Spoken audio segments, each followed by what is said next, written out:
uttered words. Decision of Speaker Wetangula puts into question the principle of the separation of powers in the three levels of government, because a judiciary cannot make a decision and the head of legislature decides to ignore the decision of the other level of government. So we want to ask the Speaker of the National Assembly. He took an oath to uphold and protect the Constitution, and he should just do that. Otherwise, we want to encourage Mheshimiwa Kibagendi to move to court and obtain contempt. Jopiny kowuok e gwengego mag Got Kojowi mayudore e sub-county no Mandhiwa e county ma Homa Bay sani koro to wuok oko kendo ywagore kaluwore koda ka lal mar teko stima ma osebedo ka onge e gwenge ma kono kuom thuolo mar dweche adek ma osekalo. Kane giloso oganda go koro to yango ni e dweche adek ma osekalo gisebedo ka gidak e mudho, gino ma bende oserocho malich mokalo chenro gi ma kono kama oting'o wechego mag arita kwe, rocho chenro mag ohala kaachiel koda ka mamoko. Oganda go koro to ywak ka gidwaro mondo mi piny owacho mamalo koriwore kanyakla koda kamano mar kaunti no ma Homa Bay wuog oko mar neno ni oduokne gi teko stima mar noni chenro gi odhi makare. The expenses, at times we release students to go out of the school to a pond which is nearby the school so that they can draw water for washing and their other personal use, which has its challenges. One, the insecurity, the students walking in and out of school. You don't know whom they meet out there. The challenges like that. A student can sneak out of school, they can disappear. We've had cases like that. But two, that water is also not fit for human consumption or human use.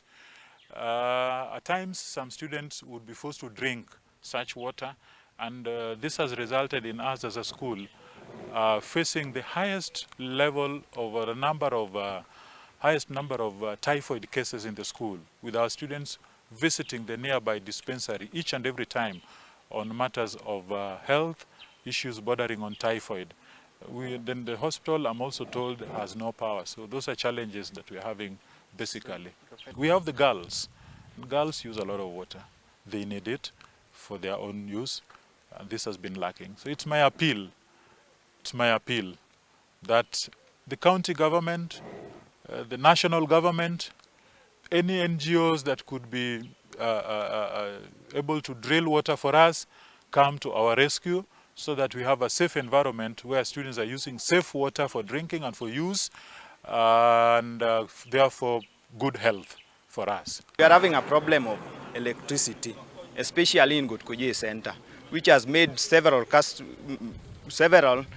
operators of business to run at a loss because they cannot get maybe the customers as they used to get before.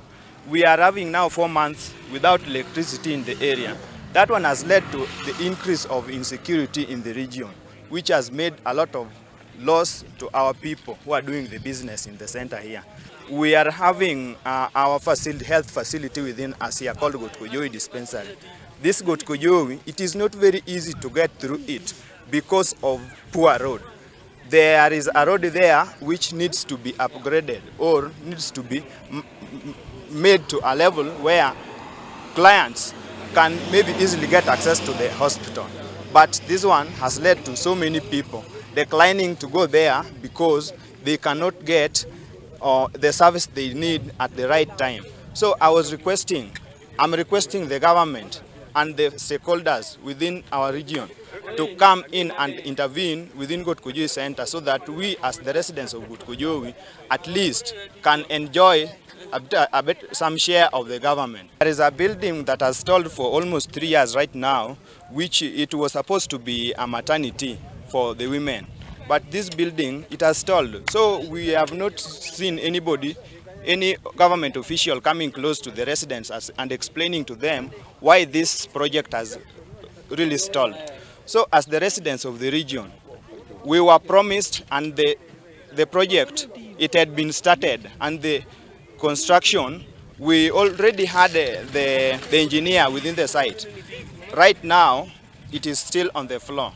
we are asking why it has not maybe reached the level it's supposed to be, or if there is any question they need to answer about it, we are requesting as Gotkojoi team so that they come out as the government officials or the people who are involved in the project to tell us. Naomba Minister Opiyo Wandayi akuje hapa atutengenezee stima.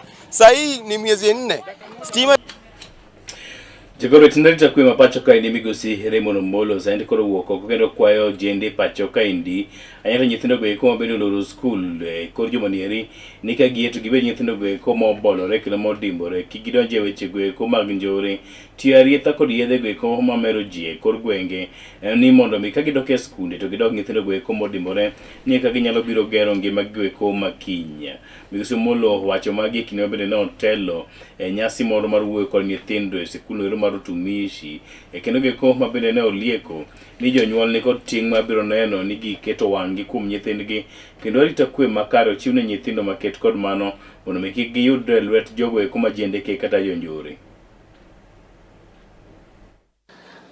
As I have said, please stay away from drugs and harmful online content and choose your friends wisely. Your success lies in being safe, but also making responsible decisions. The students, I want you to think very, very carefully. While you are in school, think about your parents, who are majority are police officers.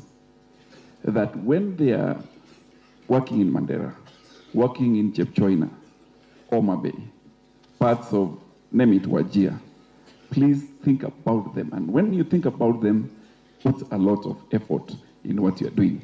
That opportunity comes only, it doesn't strike twice, Indio. And to the class that is outgoing, to all of us, take the opportunity when it comes. Don't wait to strike the iron when it is hot. Strike the iron to make it hot. And I have no doubt. Apisa mar Lake Basin Development Authority korato no keto etim kata obedo koraka winjruok makende koraka jogo matimo purno eko mar pidho kich e pacho kaeri mano kuwuok e alwora mar nam Victoria.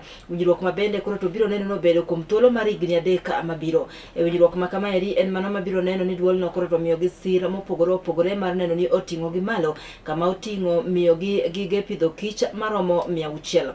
Jotelogo kane loso koro to yango ni maena achiel kuom chenro go mar neno ni gikonyo oganda makamago mabende koro to sewuok oko mar neno ni gipidho kich e pacho ka. Kawuono waketo winjruok e yo mar pidho kich gi organizations 3 mano wan kaka Lake Basin, Wifoma gi The Hive. Nikech ung'eyo ni kaka Lake Basin gimonego watim kendo en kelo jodongruok, joma kelo dongruok kanyakla mondo jowa oyud konyruok e alwora manom Sulwe. So ne wayudo The Hive madhi timo gimiluongo ni extension services and capacity building. Gidhi puonjo jopur kaka itimo pith mar kich, gidhi puonjogi kaka itimo keyo mar kich e yo ma ok ineg kich to bende ok iwang' alwora seche ma ithodho kich. Wan kaka Lake Basin ne wachung' negi ni wadhi ng'iewo negi sanduge 600. Sanduge 600 wadhi spend pesa madhi $4,000,000 mondo pith mar kich ni okonywa rito alwora, mondo pith mar kich ni omi jowa oyud pesa makare ma wanyalo dongorego kendo wagero godo ngimawa e yo makare. Watemo ng'iyo ni bang' higni 3 wabro timo review of this MOU, but kinde ka kinde wabro timo limbe kwang'iyo ni to tich dhi nade, be gitiyo e yo madwarore. Minga Crispin Osunga, an jakom mar Wire Forest Management Association. Sign agreement moriwo LBDA kachiel kod The Hive Limited, a program madhi rwako migepe 5, tiyo kod migepe 5. Achiel kuom gi en pidho kich, pidho olembe moluongo ni fruit trees, loso tree nurseries mag olembe to kod mipidho different varieties. Kendo agreement ni dhi konyowa mondo wa develop achiel kuom springs kata thidhna mawase mantiere wire forest iluongo ni bugo mondo kwa develop tines arista wan gi sustainable source of water. Wan gi groups ma waketo into clusters eka wan gi sacco bende ma wase register ne jopur iluongo ni Beekeepers Cooperative Society. Kendo adwa goyo ne LBDA erokamano nekech already partnership ni provide automatic market kokalo kuomgi kod The Hive Limited. Jatend piny owacho mapacho kae ni Migosi William Ruto odiochieng' manyoro koro no obedo koda romo kod kweth mag mine mopogore opogore ma bende wuok e counties duto mapacho kaendi ka bende mine maket kod magi wuok e migawo moro mong'ere kaka maendeleo ya wanawake. Ne gilimo kar jot mar jatend piny owacho ka okang' mabiro neno ni gichwalo moko kuom dongruoge kata giketo kwayo ne dongruoge mowinjore ochwal e gwengegi ma bende chenro geko ma bende gidhi nyime kod timo kaka mine. To kod mine maket kod mago jatend piny owacho Migosi William Ruto ne olero ni piny owacho mare mine go eko bi we chien kech nitie tich mopoch ma bende mine go eko osebedo ka timo e counties duto ma bende giwuoke. Kama vile imesemekana hapa, maendeleo ya wanawake is a household name. Ni tukilelewa sisi tulikuwa tunajua kuna maendeleo ya wanawake. Na maendeleo ya wanawake imeshiriki katika maendeleo ya taifa letu la Kenya. Sio wanawake peke yake. And I must commend the women of Kenya, the women of maendeleo ya wanawake, for their contribution to our nation. We have in our midst great women, trailblazers, who have made our country what it is today. And I want to say to all the women and to the women who have made this huge contribution to our nation, we owe you, we are grateful. You have made our country better. Na mimi nasema asante sana.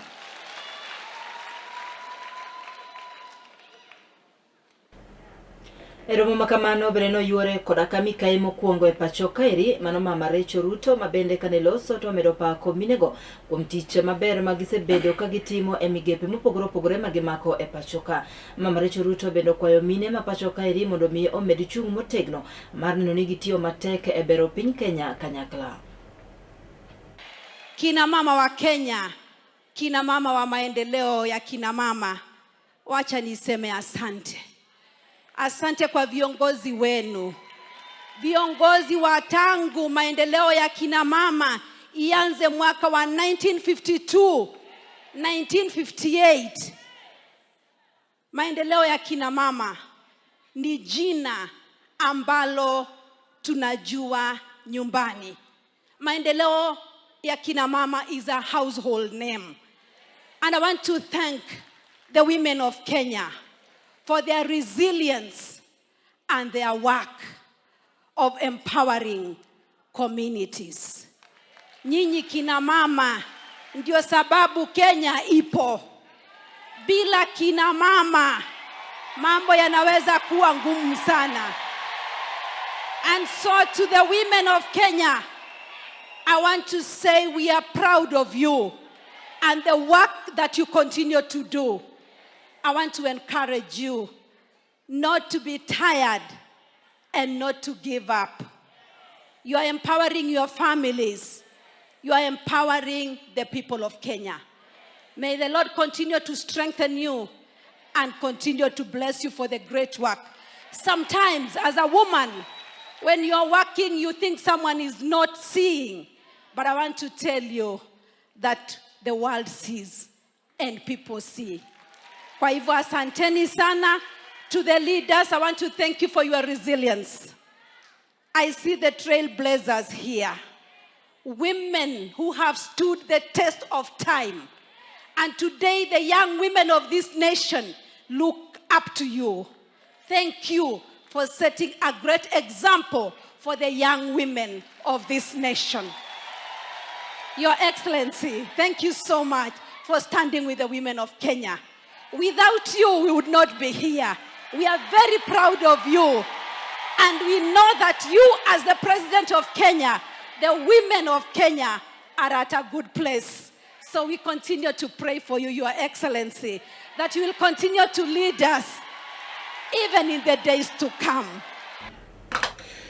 Kumachalo bende jatend piny owacho migosi William Ruto gikone to koro ne owuok tung' mosuom kod kweth mabende kwedo piny owacho mare kata keto piny owacho tesre kuom ne pilo weche moko mabende jatend piny owacho no wacho ni ongego kod ng'eyo kotenre kod muko mabende yandi omuki kuonde timo ohala moko kar timo ohala Nairobi ma Gikomba bor Nairobi.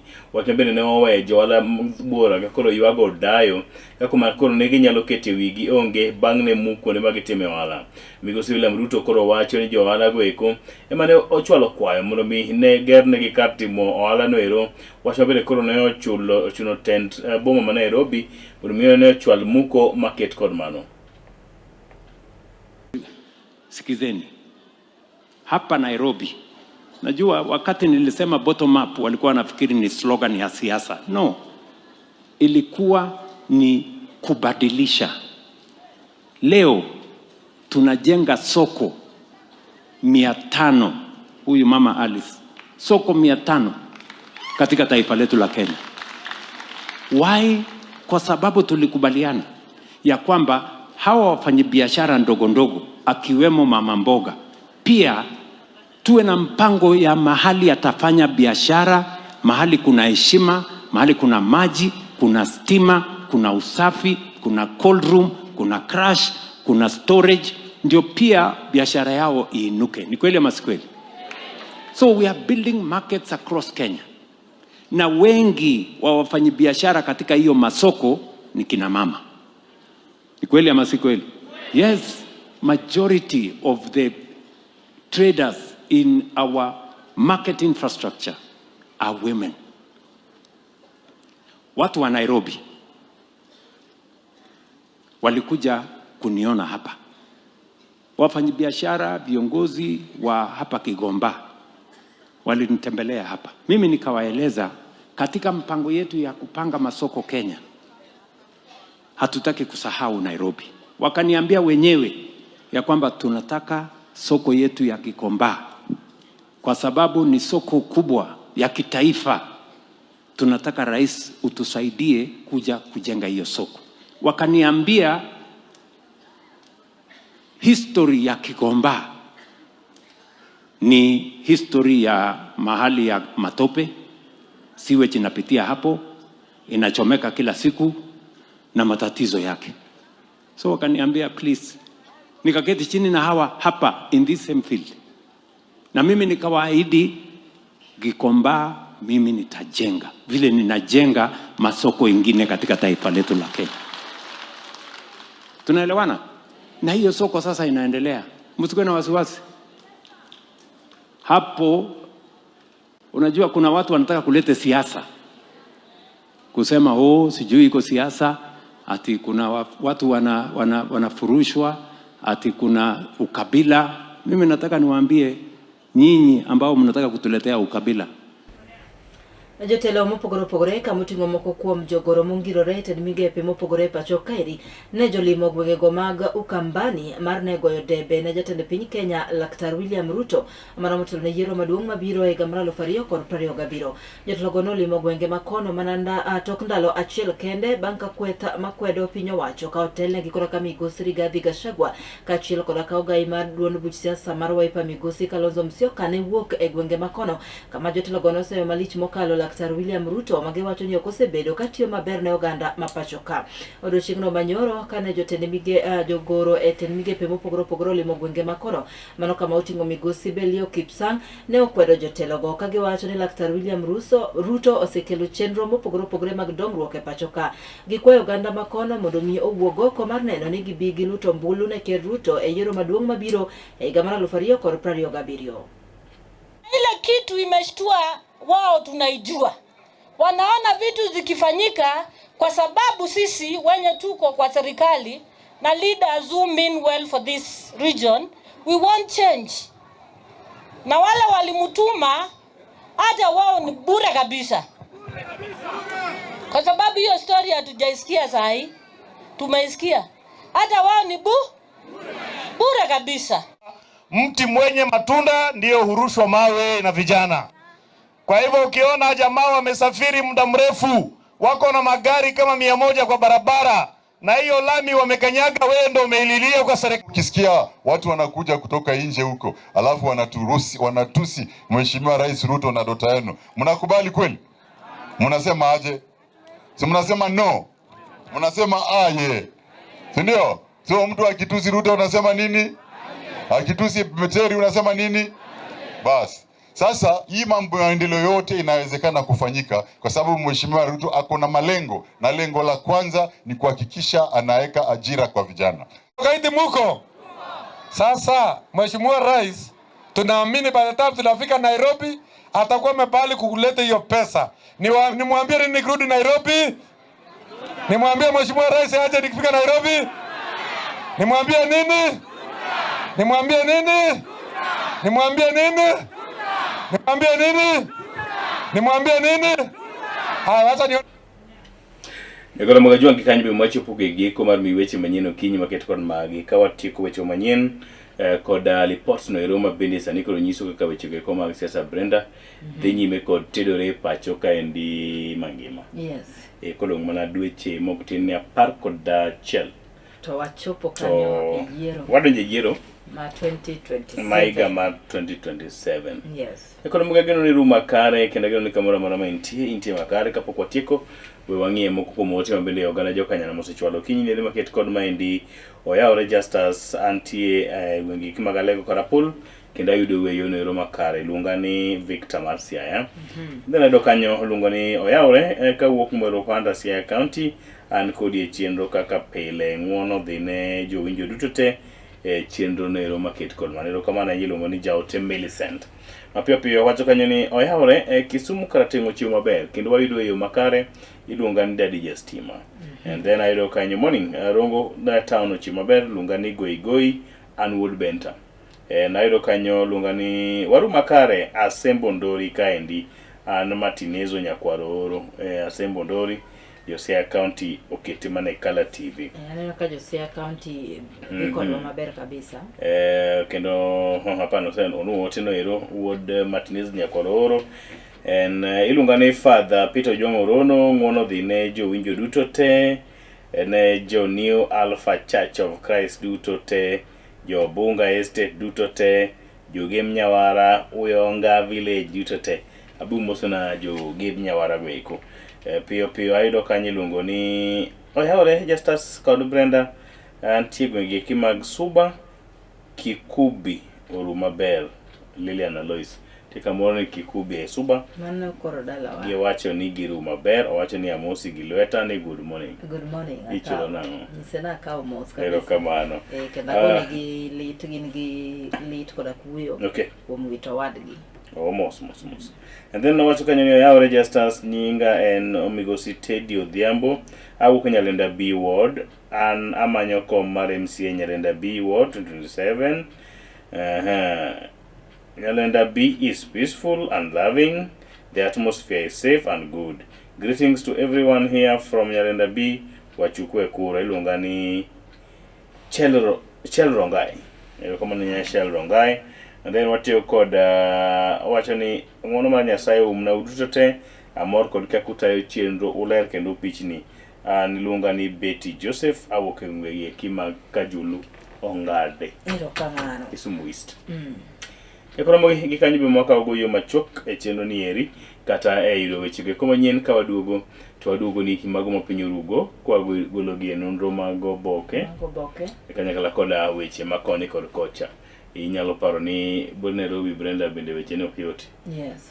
Weche makane ichuno gavana ni odhi oda dhoge. Mago wang'watwage e nyiri machok mabiro mbele kanyo. Luonga ni Jessica Dewwood Seme. Kachiel koraka an Brenda Agenyo anyasubenana.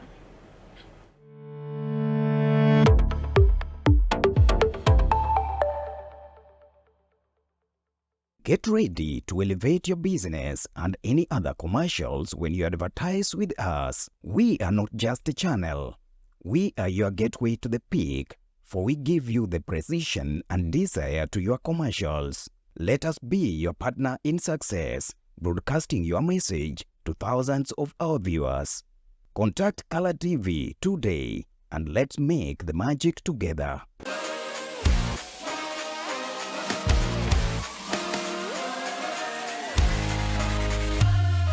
Komuch to wan kode duoko mag tuke mopogore opogore, jotugo motimogi, kuonde mag timogie, to gin tuke magi mabiro. Mano emomiyo wan ka e chenro mar chal pewe tudri kodwa wuok tich nyaka tich abich saa 11 mar midhiambo nyaka saa 12 mar midhiambo, kama wanyisi motimore e pewe duto mana e Color TV.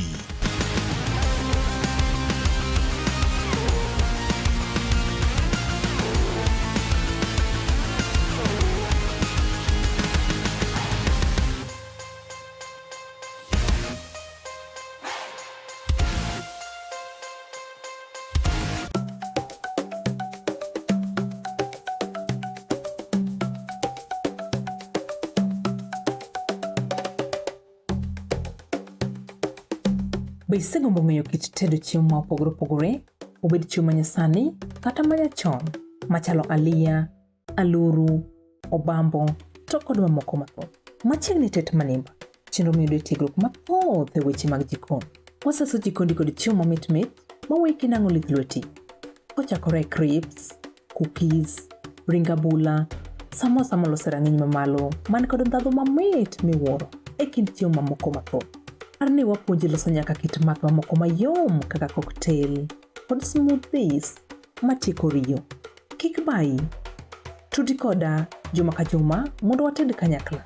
Chieng' tich ang'wen, chakre saa 5:30 nyaka saa 6 mar odiechieng'. Tet manimba, duoko duto ne penjo mag jikondi.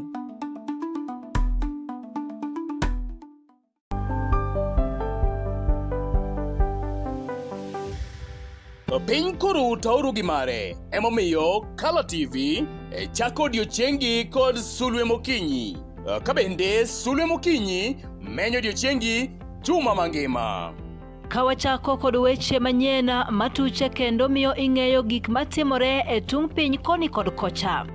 Kabende warango kaka odiochiengi biro bedo e futo mar yamo e kor lwasi, nonro mar oboke, chal mar apeyni e kind mamoko mathoth.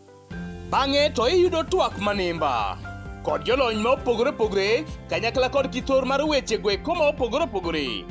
Wechego mag siasa, twak e weche ngima, somo, ohala e kind mamoko.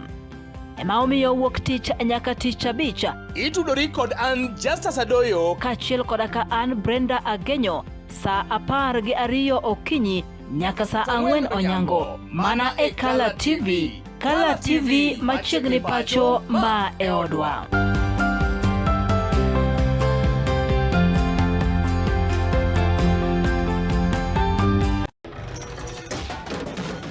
Tok bedo kod odiochieng' marabora e sikunde ka iduogo pacho, yud thuolo mar kweyo pachi kendo bedo gi mor e chenro mar Bang School.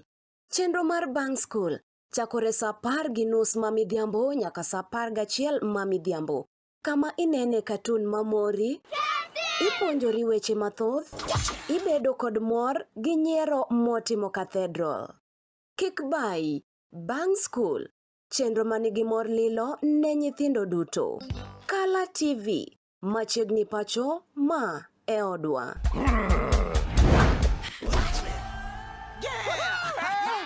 I've fallen and I can't get up.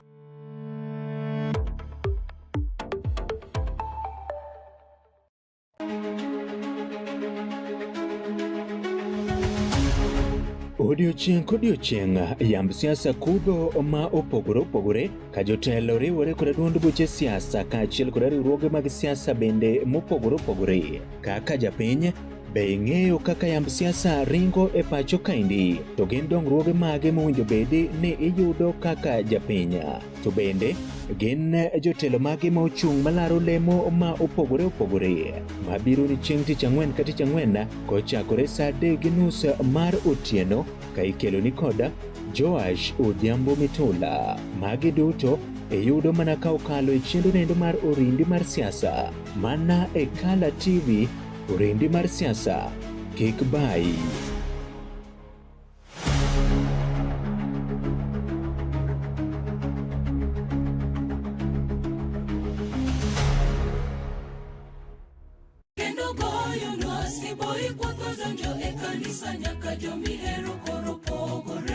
En gino makare mar chako odiochieng' gi ruoth.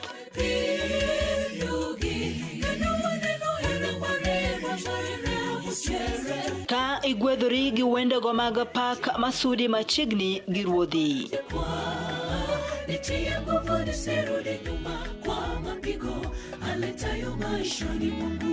Bende wakelo ni jipo mag muma koda puonjruok mar leson ma itayi gi Pastor Charles Odinde.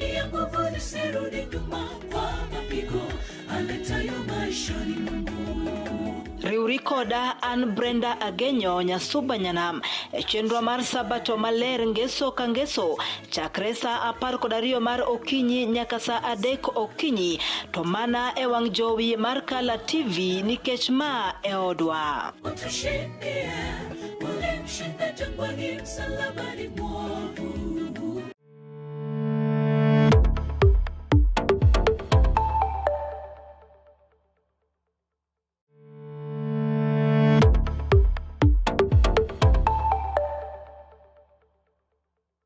Get ready to elevate your business and any other commercials when you advertise with us. We are not just a channel. We are your gateway to the peak, for we give you the precision and desire to your commercials. Let us be your partner in success, broadcasting your message to thousands of our viewers.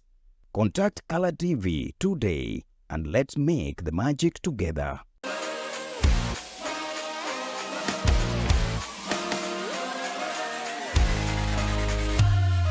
Komuch to wan kode duoko mag tuke mopogore opogore, jotugo motimogi, kuonde magitimogie, to gin tuke mage mabiro. Mano emomiyo wan ka e chenro mar chal pewe, tudri kodwa wuok tich nyaka tich abich sa 11 mar midhiambo nyaka sa 12 mar midhiambo. Kama wanyisi motimore e pewe duto mana e Kala TV.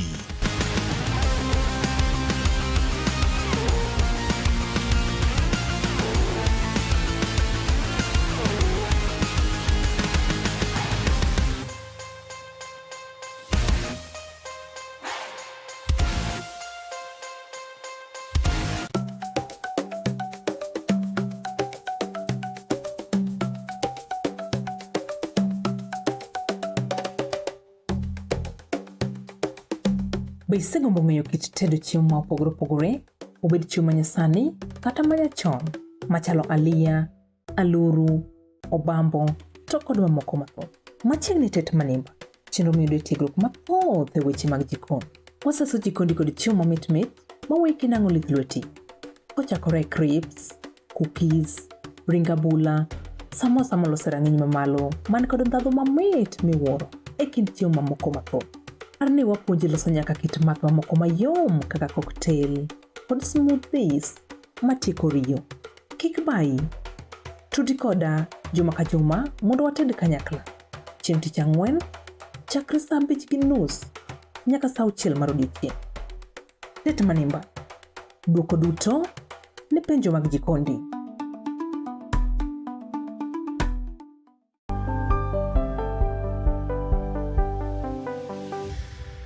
Piny koro tauru gi mare, emomiyo Kala TV chako odiochiengi kod Sulwe Mokinyi. Ka bende Sulwe Mokinyi menyo odiochiengi juma mangima. Ka wachako kod weche manyien matuche kendo miyo ing'eyo gik matimore e tung piny koni kod kocha. Ka bende warango kaka odiochiengi biro bedo e futo mar yamo e kor lwasi, nonro mar oboke, chal mar apeyni e kind mamoko mathoth.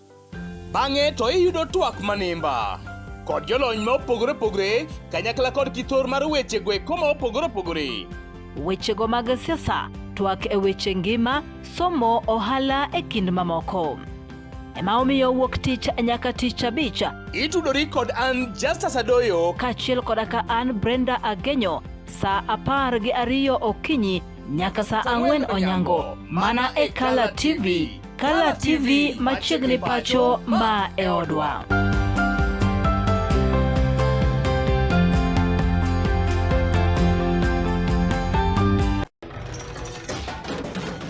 Tok bedo kod odiochieng' marabora e sikunde ka iduogo pacho, yud thuolo mar kweyo pachi kendo bedo gi mor e chenro mar Bang School. Chenro mar Bang School chakore sa 10:30 mamidhiambo nyaka sa 11 mamidhiambo. Kama inene katun mamori, ipuonjori weche mathoth, ibedo kod mor gi nyiero motimo Cathedral. Kik bai, Bang School, chenro manigi mor lilo ne nyithindo duto. Kala TV, machiegni pacho ma e odwa.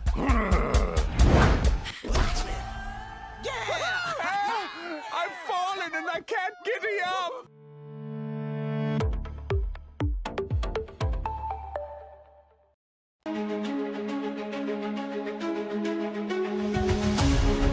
Odiochieng' kodiochieng' yamb siasa kudho ma opogore opogore ka jotelo riwore kod duond buche siasa kaachiel kod riwruoge mag siasa bende mopogore opogore. Kaka japiny, be ing'eyo kaka yamb siasa ringo e pacho kaendi? To gin dongruoge mage mowinjo bedi ni iyudo kaka japiny? To bende gin jotelo mage ma ochung' malaro lemo ma opogore opogore mabiro ni chieng' tich ang'wen ka tich ang'wen kochakore sa 3:30 mar otieno ka ikelo ni koda Joash Odhiambo Mitula. Magi duto iyudo mana ka okalo e chendo nendo mar orindi mar siasa mana e Kala TV. Orindi mar siasa, kik bai.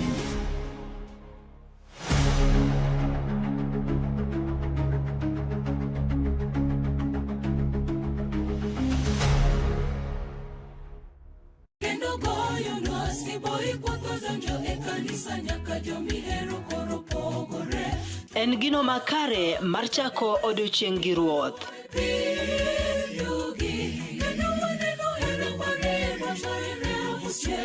Ka igwedhori gi wendego mag pak masudi machiegni gi ruodhi.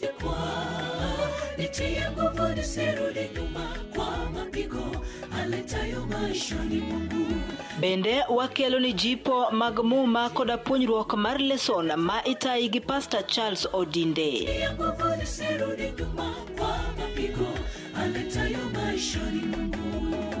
Riuri koda an Brenda Agenyo Nyasuba Nyanam e chenro mar Sabato maler ngeso ka ngeso chakre sa 12 mar okinyi nyaka sa 3 okinyi to mana e wang' jowi mar Kala TV nikech ma e odwa.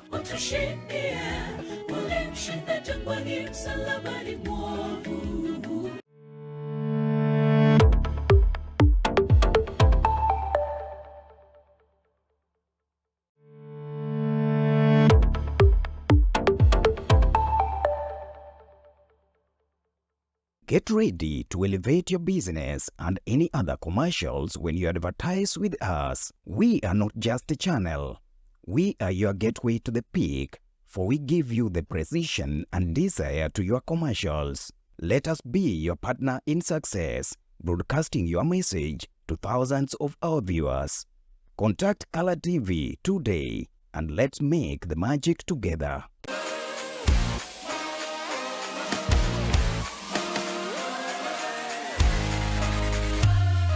Komuoch to wan kode duoko mag tuke mopogore opogore, jotugo motimogi, kuonde magitimogie, to gin tuke mage mabiro. Mano emomiyo wan ka e chenro mar chal pewe. Tudri kodwa wuok tich nyaka tich abich sa 11 mar midhiambo nyaka sa 12 mar midhiambo. Kama wanyisi motimore e pewe duto mana e Kala TV.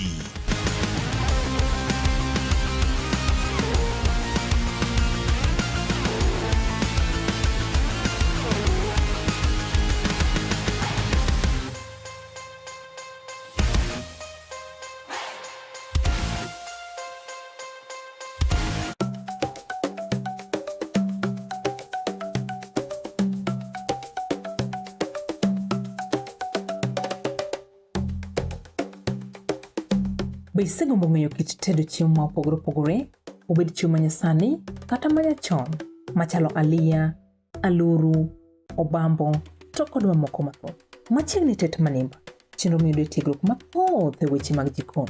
Waseloso jikondi kod chiemo mamit maweki nang'o lith lweti. Ochakore crips, cookies, ring abula, samosa molose rang'iny mamalo man kod ndhadhu mamit miwuoro e kind chiemo mamoko mathoth. Par ni wapuonji loso nyaka kit math mamoko mayom kaka cocktail kod smoothies matieko riyo. Kik bayi, tudi koda juma ka juma mondo wated kanyakla. Chieng' tich ang'wen, chakre saa 5:30 nyaka saa 6 mar odiechieng'. Tet manimba, duoko duto ne penjo mag jikondi.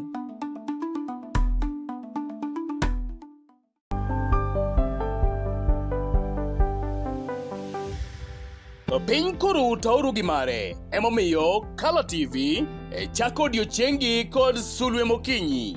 Kabende Sulwe Mokinyi menyo odiochiengi juma mangima. Kawachako kod weche manyien matuche kendo miyo ing'eyo gik matimore e tung piny koni kod kocha. Kabende warango kaka odiochiengi biro bedo e futo mar yamo e kor lwasi, nonro mar oboke, chal mar apeyni e kind mamoko mathoth. Bang'e to iyudo twak manimba kod jolony ma opogore opogore kanyakla kod kithor mar weche gweko ma opogore opogore. Wechego mag siasa, twak e weche ngima, somo, ohala e kind mamoko. Ema omiyo wuok tich nyaka tich abich itudori kod an Justus Adoyo kaachiel koda ka an Brenda Agenyo saa 12 okinyi nyaka saa 4 onyango mana e Color TV. Color TV machiegni pacho ma e odwa.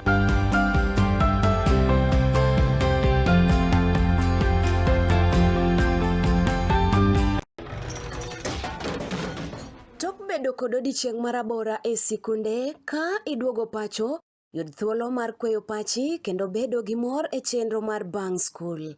Chenro mar Bang School chakore saa 10:30 ma midhiambo nyaka saa 11 ma midhiambo. Kama inene katun mamori, ipuonjori weche mathoth, ibedo kod mor gi nyiero motimo Cathedral. Kik bayi, Bang School, chenro manigi mor lilo ne nyithindo duto. Color TV, machiegni pacho ma e odwa.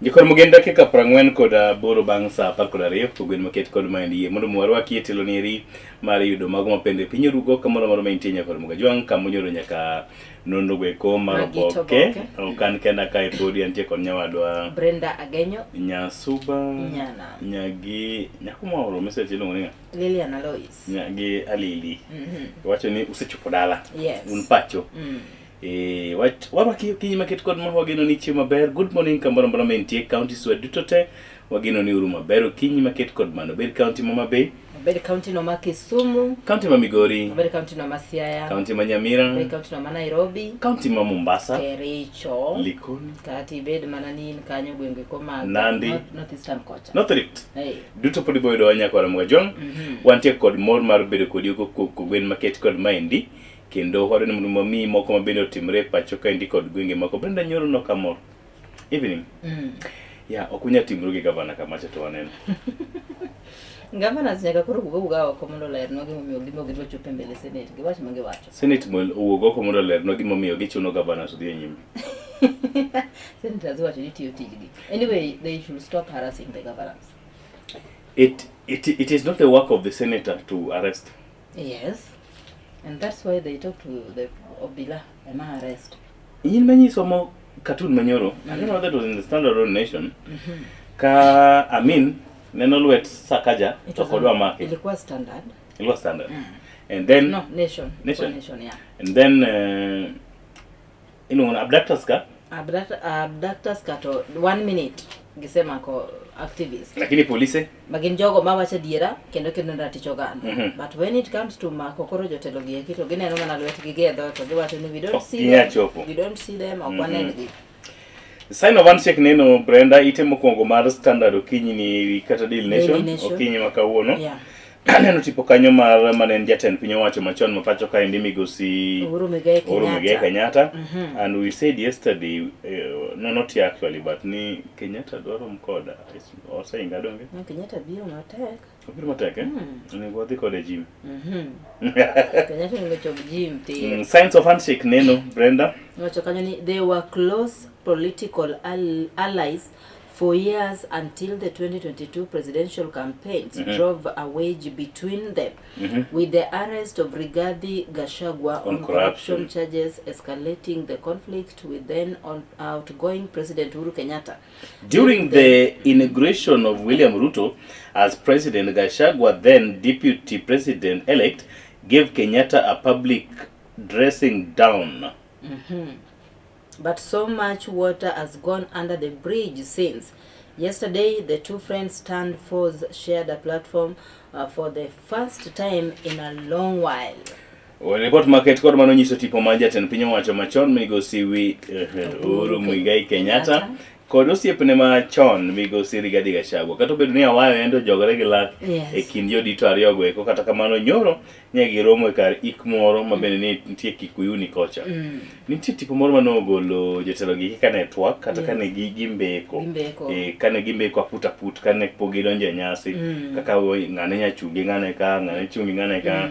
I don't know whether you've seen a photo mane trend mane wacho ni Eugene nodong e koe. Oh my God. Eugene. But that was funny. Eugene Omalo ane ngi ngama ne mbego. Yeah. Okay, they were in what we are calling waiting lounge. Something like a waiting lounge. Yes. You know kaka jotelo donjoga e function to kapok gidonjo e public ma jopiny tie to nitie kamoro morwak ge mondi pod giwuoyo. Koro ne gichung' ng'ato chung' gi kombe ne moro mar coffee, ng'ato ne gi pige moro, ng'ato koro matho karwa ng'ani mbeko gi ng'ani orengo mbeko gi ng'ani giriwo wigi kanyakla. Eugene odong' kochung' kan kama yawa utiyo marach ne yujo. Ite mar ariyo Brenda, ang'o momako wang'i? Ite mar ariyo wach maduong' momipe kanyo en government demolition freezes trade at Gikomba. Tipo nitie kanyo kar Mogajwang mano mag johala mabende nitie chiro doero mag Gikomba Nairobi, kata gitemo golo mwandu ma odong' e bang' kane osemuk kanyo noero mabende yande gitime ohala. You can proceed. Wacho kanyo ni for decades Gikomba market in Nairobi County has woken before dawn. By 5 a.m. traders are already offloading bales of second-hand clothes, arranging shoes in neat rows and pushing handcuffs through narrow, muddy alleys in a daily ritual that feeds thousands of families. By mid-morning, the market turns into a sea of humanity, with buyers hugging, hawkers calling out deals, and transporters waving through impossible spaces. Today, that rhythm has been broken. The demolition of section of Gikomba Market on Tuesday has left thousands of traders stranded, abruptly halting livelihoods that have defined generations. Many now sit amid the rumble, uncertain of what comes next. Actually, gin jo uso chiro ma Gikomba mok tin 6,300. Omena, kitungu,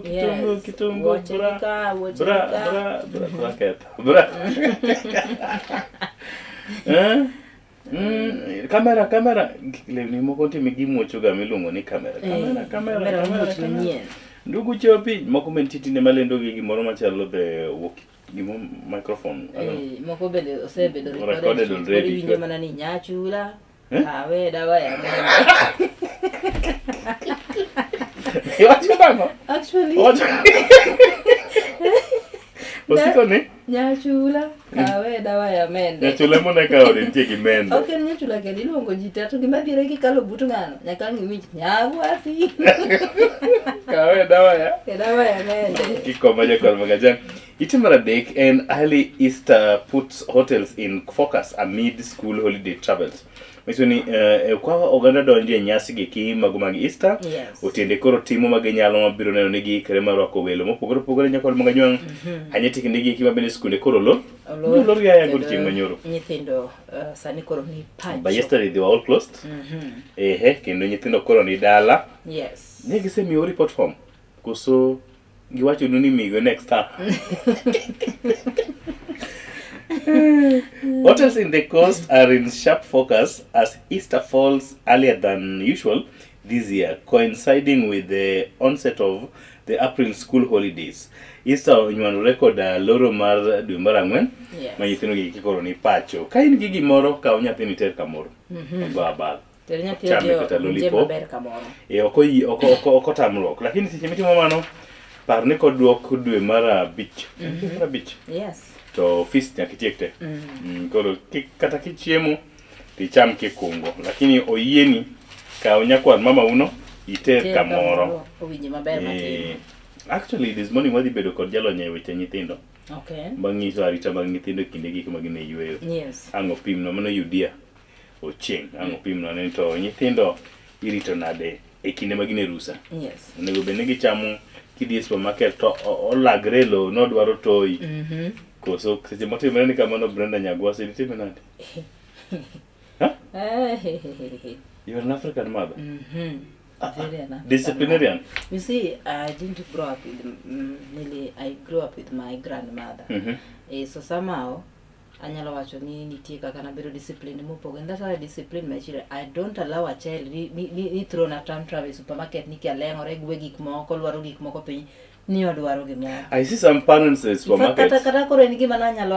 You don't buy that thing. You don't. I know parents smoke supermarket kanya tine okwanyo gimoro to ochako chamo before even consulting. Before even consulting, kwanya to need daddy leave. That, oh, you've not eaten. No, we have to pay daddy. Oh, mommy. Hey, sada. Natanya kapunjere discipline. Ochamo gimage nyithindo manyalo dhi any place ameanza tu kukula. Anybody can give him food, ameanza tu kukula. Nyakongeni gimoka uno what is the cost? Oromo ko kata manenda aromie gimoro ameanza tu kukula. You know nowadays kidnappers, they even use those sweets whatever to seduce them. Seduce nyithindo. Bisega the kich timo chudo kata supermarket tido ka gik moko tima very small one to ka gin expensive. Very expensive. This candy things moko mantie mbele kagi. Those things are very expensive. But they are very very small like this. I don't know why. They say ka tucho. Tucho gi adek. Saburo to even you my important. Ite mara ng'wen Uhuru Gachagua signal political reunion ahead of 2027 general election. Jatend piny owacho machon migosi Uhuru Kenyatta kanyakla koda mane jalup jatend piny owacho migosi Rigathi Gachagua mabe nothichi e telo. Chal kagima osiepgi nyalo duogo bedo kanyakla achiel. I think tipo moro mane trend nyoro kotende kod liel maben ne gintie ni Brenda ka gavana ma Siaya migosi James Wabagro rengo ni wuoyo. Yes. Kendo no wacho ne odwa nyiso Uhuru adier ni Uhuru joma kosando gi sani gin osiepe Uhuru. Kabisa. Wuoye kodgi. Nigi wacho ni Uhuru ema sani goro lepia mi support go chenro market kod mano. You see Martha? Madam President, eh? Madam President, the incoming president. Jogo kete mabor ya.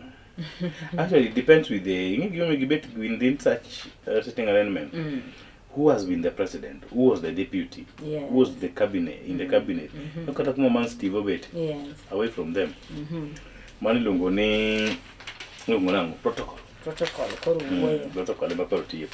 Lipot market code mananya kono mga jwango lak nyaka iti mara beach. Chuno wan wagoi wangwe iti mara uchel. Iti mara uchel wacho kanyo ni Treasury picks law firm to fight 6 billion telecom shares case. Weche go motende kod omenda mapacho kaendi dul mabende gawe weche go mago omenda wacho ni Treasury okawango wa Brenda.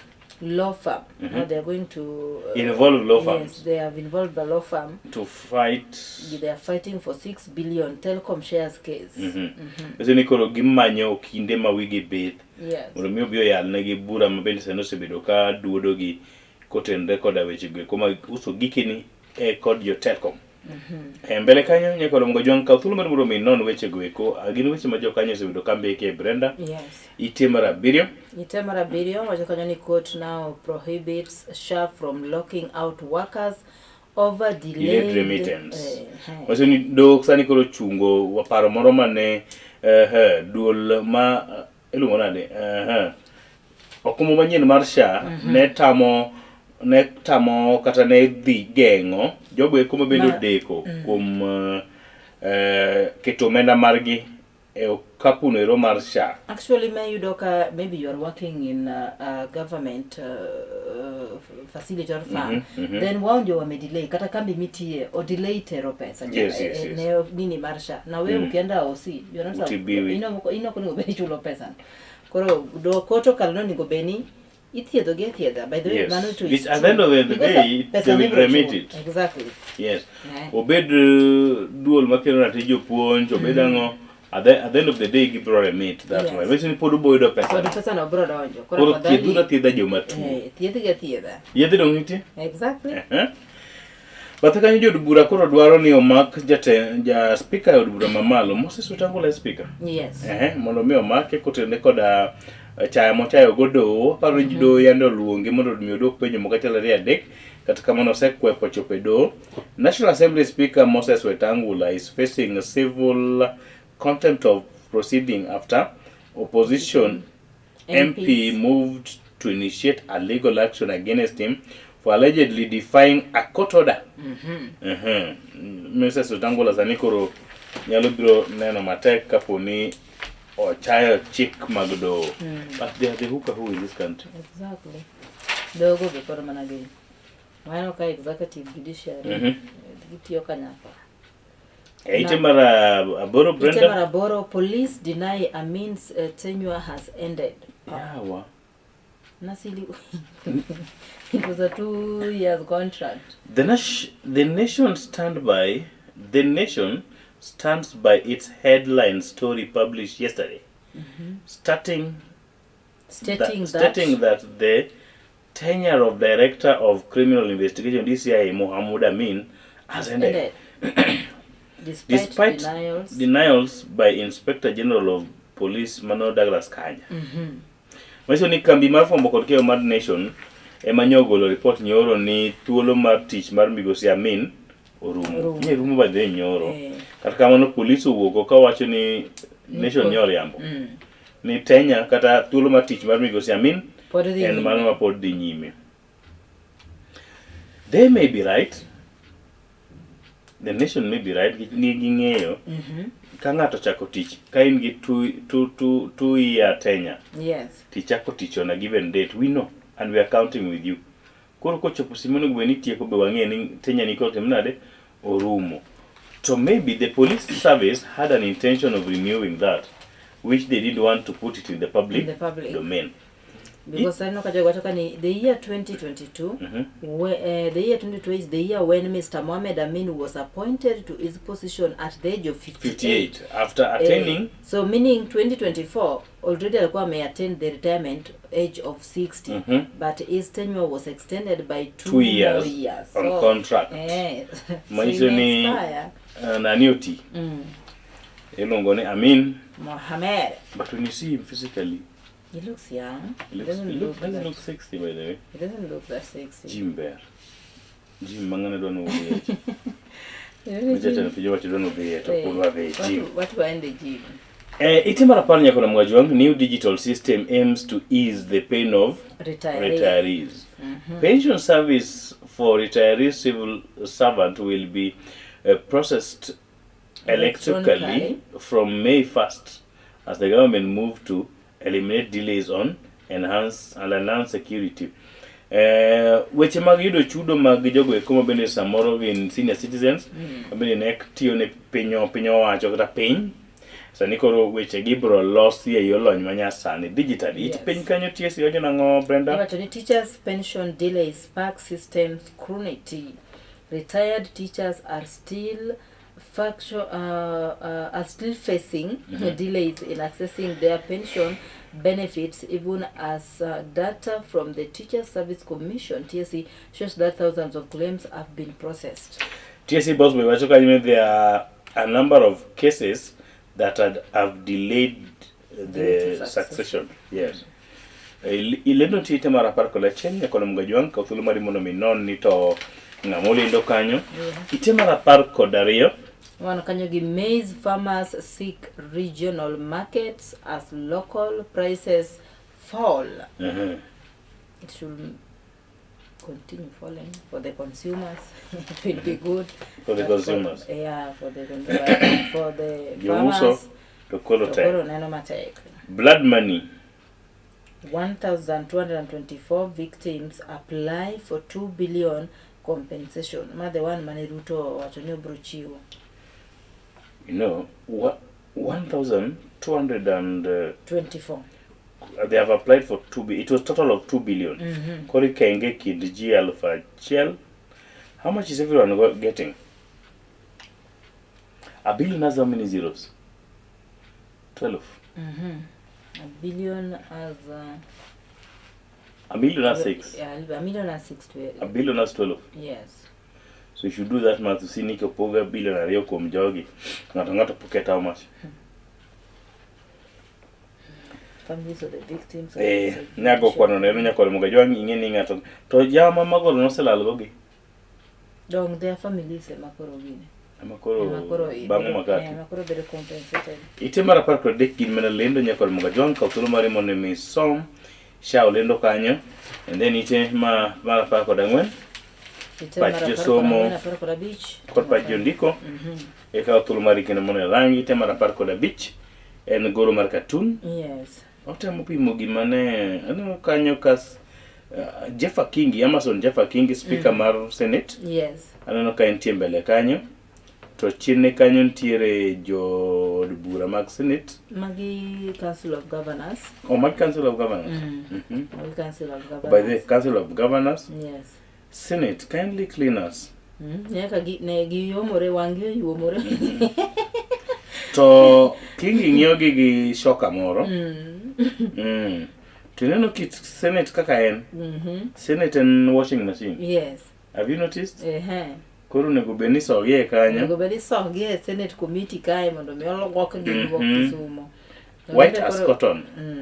Detergent mono tie miluoko gi kanyo, mano detergent, no detergent no. Detergent and Senate committee en waluoko gi. Emadwa luoko gi. Wacho ni white as cotton. Koro kisoyie Senate tiolo detergent no kuome. To wuok koler. To detergent no ngama nyiew. Don Council of Governors. Council of Governors. Ati Senate kindly cleaners. Nena wabinya ndeti. Dihinya kama vinya. Don murwako blue ni. Murwako blue no. To mambele ni? Orengo ni bathe kanyo. Mambele ni machalo Governor Anne Waiguru. Anne Waiguru. Bwanangolo? Bwanangolo mamalo no. Emoka ngini ene ngabat moro ni. Aneno rengo pinka. Aneno rengo kasa neno. Bato rengo kanye no sort si. Mana ni. Fernandez Baraza. Fernandez Baraza ya. Then took Fernandez ngato neno kanyo marach kalima poko bilo. Then Nasir ni bathe kanyo. Mama kubiye maloka na kile. Nyakana mukikaw tulo muri muno misaw mengi ni cartoon wacha nango kinyi makot kon maendi.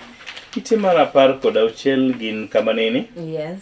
Tarik ariyo dwe mar ang'wen higa gana ariyo kod ochiko Brenda Waterfall. Wacho kanyo ni Kenya moves closer to establishing the interim independent electoral commission with the selection of lawyer Ahmed Isaac Hassan as chairman. After 3 hours of deliberation and interviews, the Parliamentary Select Committee on Constitutional Review announced that it had picked the 39-year-old for the job. Oh, would Jomanderani was just 39 years old. And then Batakanyiti Maraparko Labirion T County Swan. More university student drawn during a picnic at Kesses River Waterfall. Yeah. A Sunday afternoon outing meant to be a simple weekend escape from a group of students ended in a tragedy after one of them drowned at a popularly waterfall known for the Kesses. Apenji. Yes, exactly. Boy. He was a very young, handsome, blue man. Why were you bringing handsome in this story? I saw the pictures and the original that's picture. The only thing I saw. It was very young, handsome. Did you notice knee is brown? The picture to kacha koronora thing. Yeah. You know the reason? Don't Obudepi. Remono walk. Toto. Oh. So when kegimoro buogi, kata ni brown to buogi, to remoto urgently. When they are dead, the cells, they turn black. That's why most jomoto ginda black. Exactly. Kara ngato lando to koro bedo black. Remo koro tata kabisa instantly. Bad story. I noticed that the Dakteche pathologist Konagino, when we were doing a postmortem for Nyithiramba boys who collapsed in a septic tank. Koro Nyithindo got no septic tank again agile. They were just happy. They didn't know something would happen to them. Exactly. So when they went down, the shock took them off. So they died. The death, they died, and then Remo Nepodingima active. So Remo also died.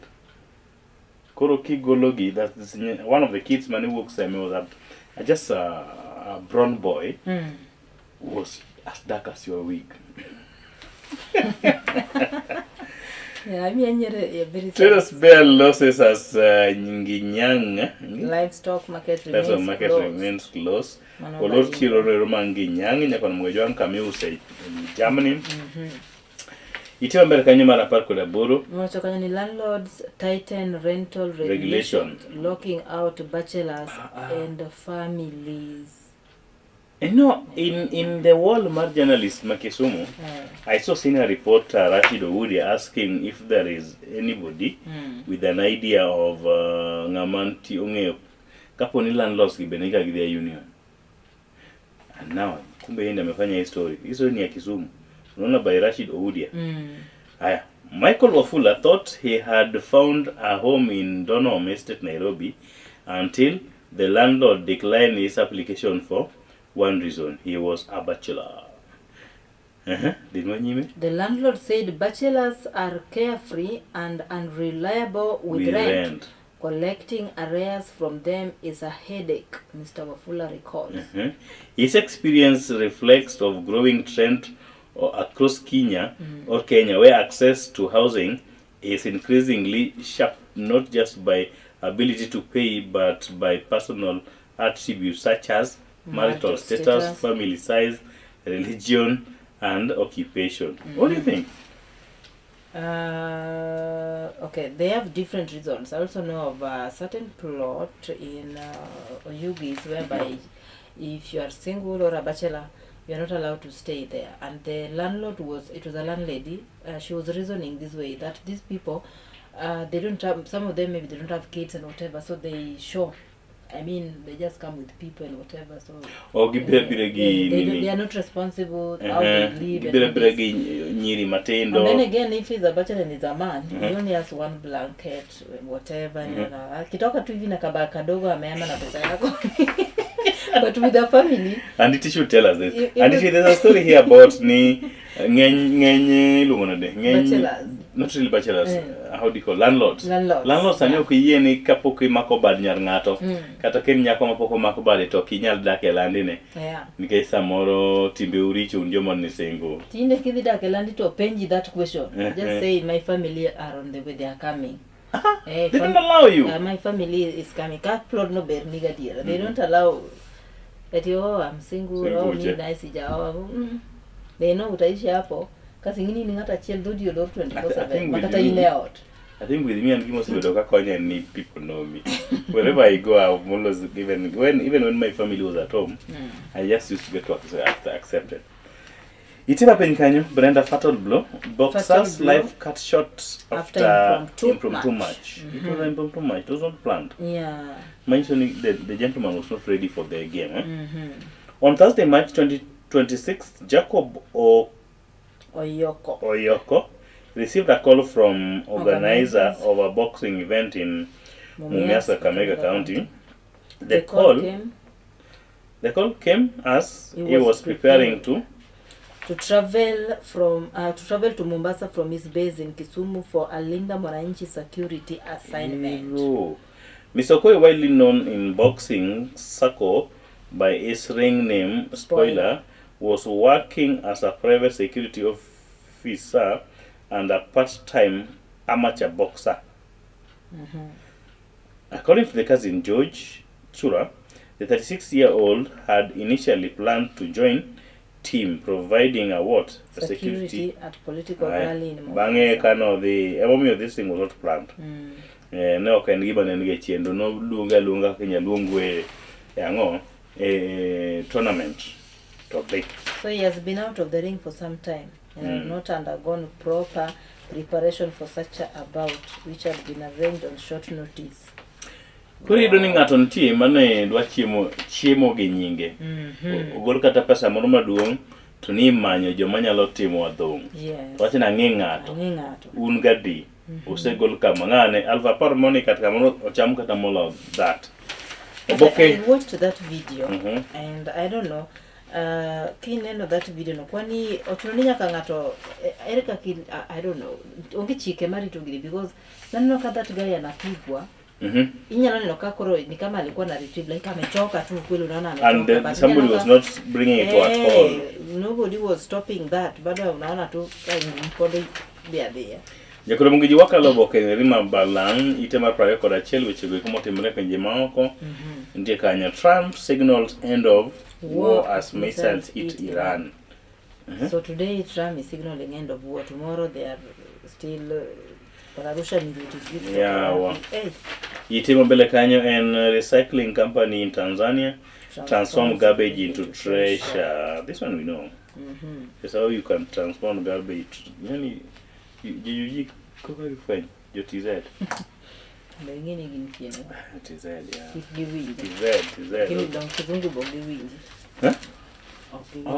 They don't understand English. Business ndio kanyo chimagwala agriculture value chain top nyota project tech bentil kanyo no kanyo tumachalo dunga like Victoria women I knew but just looking at it I thought it's Dunga beach or somewhere near it's just Dunga.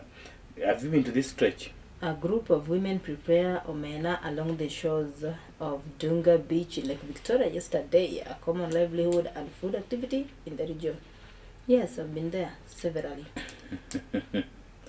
I love being here, but I don't like going here. You love being here in Dunga, but I don't love going there.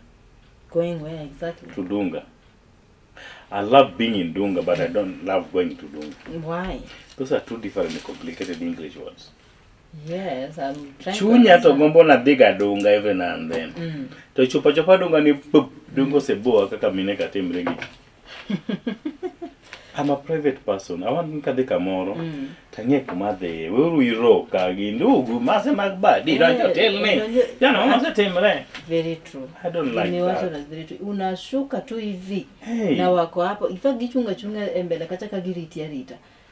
Wan kataka po kishuka makaru kagari donjo ni to mine lao gari mapapa jika nyayala jika ngo moko bekoro ni I don't know how to talk to these guys. The last time I was there I just kept quiet. They were talking to me like mimi sielewi turuya hapo. I was taking my boy out to see the lake. Ambia daddy cannot emang. Yawa. Kedunga yude uru Yesu jogi jen nyethigi jen ni. Giyude Yesu.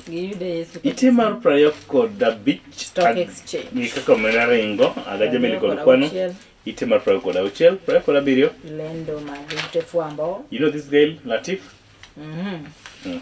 Which one? Lofty Matambo. Oh, Lofty Matambo. Yes. Lendo chakre tema prayo koda Boro Brenda, odinye ka prayo koda Chiko. Oringo nyaka prayo Pradek. Itima Pradek achiel gin yama bende magoro lalgo. Mama Nora Hawugwi Imbunya. Mama Nora ni masomo yano kangi mane. Dr. Philemon Odiwor Yugi. Laktar will be laid to rest. Kanyaluo Mboga. Kamanga Village, Kamanga Village. Location of Oboke County. Kanyaluo mama loka. Nuodu egi mama bende ne nigilota moro. Kina kaen laktar mwenyewe. Dr. Philemon Odiwor Yugi. Neno ngama negea. Lote moro. Belgani bende mana ya mkoro lalgo itimar Pradek koda Rio dhe nyaka Pradek koda Dik. Ngane no tipo kanyo mar kule mushiru. Bende Woodway gima then Bishop Jalolo ni kanyo Reverend Father Paul Mbubwa Karangu. Then chaplain Mount Kenya. Chaplain at Mount Kenya University. Kathulo mari mondo mi non katingi ya mamogoro lalgo. Golgotha Passionist Center. Mass and interment will be on Thursday night. Thursday. And next week. So week next week. Thursday 7th will be next week. Thursday should be 8th. This second, by the way. Oh, Tuesday 7th. Okay. Ite mar pradik koda ngwen pradik koda beach gin weche go mag tuke. Tam1 Games get ready. 300 million Brookside boost. Brookside of zero tuke mag school secondary called million pradik. Wow. Secondary school games action kicks off in Kisumu on Tuesday. Tuesday when? 7th. No. Or Tuesday to April 11th. From Tuesday, wajasema ni Tuesday gani? Wakasema tutu. But today is already on Thursday. Tuesday 11th. So it means it will be Tuesday 11th. 1 week. Milk processing farm Brookside Dairy yesterday announced a whopping 30 million sponsorship for the Kenya Secondary School Sports Association Tam1 National Games. The games will be held in Kisumu from Tuesday to April 11th. Next week. So it will be Tuesday next week. Next week. That's on 7th. Yes. Yeah. Reference clinic will be held tomorrow. While schools are expected to start arriving on Sunday. Tomorrow means today. Tomorrow means tomorrow. Tomorrow means tomorrow, yeah. Tomorrow means tomorrow.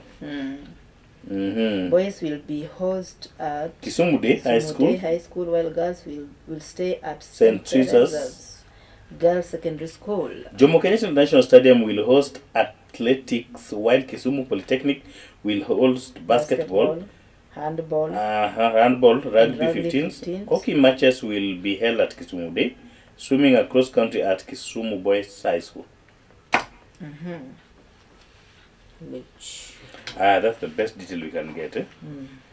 But the Canyon Theory to go Magadong, only the Yin 5 doing final prospects. Kautulmari Monomi non cutting you Weche market code Mago. It will begin Manaweche Gekomak to Canano Canyo, a dejected Sadro Tonole of Italy after they lost 4-1 in penalty. 48 team lineup complete. Jomoko nyiero malo, jomoko ywak piny. Jomoko nyiero malo, jomoko ywak piny.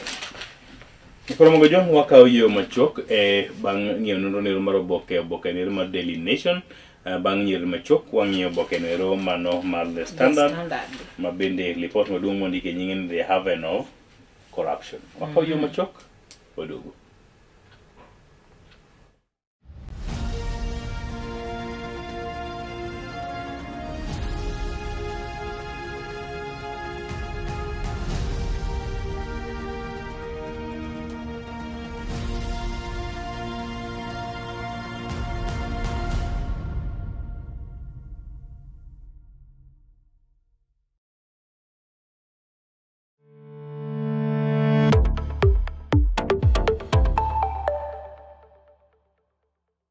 Get ready to elevate your business and any other commercials when you advertise with us. We are not just a channel. We are your gateway to the peak, for we give you the precision and desire to your commercials. Let us be your partner in success, broadcasting your message to thousands of our viewers. Contact Color TV today and let's make the magic together.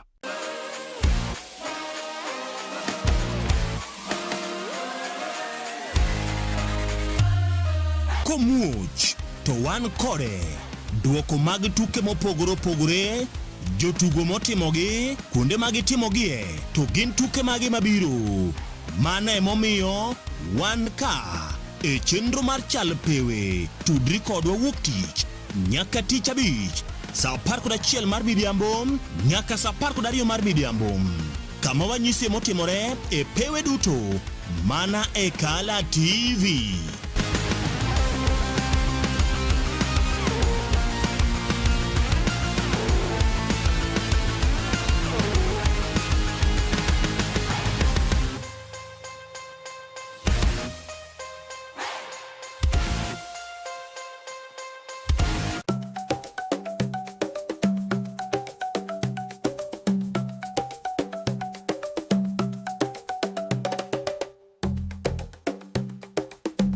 Be isegombo ng'eyo kit tedo chiemo ma opogore opogore, obed chiemo manyasani kata manyachon, machalo aliya, aluru, obambo, to kod mamoko mathoth. Machiegni tet manimba, chenro miyudo tiegruok mathoth e weche mag jikon. Waseso jikondi kod chiemo mamit maweki nang'o lith lweti. Kochakore crips, cookies, ringabula, samosa molose rang'iny mamalo, man kod ndhadhu mamit miwuoro e kind chiemo mamoko mathoth. Arni wapuonji loso nyaka kit math mamoko mayom kaka cocktail kod smoothies matieko riyo. Kik bayi, tudi koda juma ka juma mondo wated kanyakla. Chieng' tich ang'wen, chakre saa 5:30 nyaka saa 6 mar odiechieng'. Tet manimba, duoko duto ne penjo mag jikondi.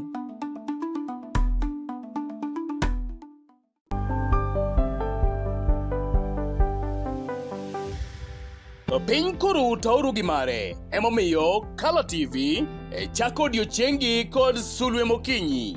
Kabende Sulwe Mokinyi menyo odiochiengi juma mangima. Kawachako kod weche manyien matuche kendo miyo ing'eyo gik matimore e tung piny koni kod kocha. Kabende warango kaka odiochiengi biro bedo e futo mar yamo e kor lwasi, nonro mar oboke, chal mar apeyni e kind mamoko mathoth. Bang'e to iyudo twak manimba kod jolony ma opogore opogore kanyakla kod kithor mar weche gweko ma opogore opogore. Wechego mag siasa, twak e weche ngima, somo, ohala e kind mamoko.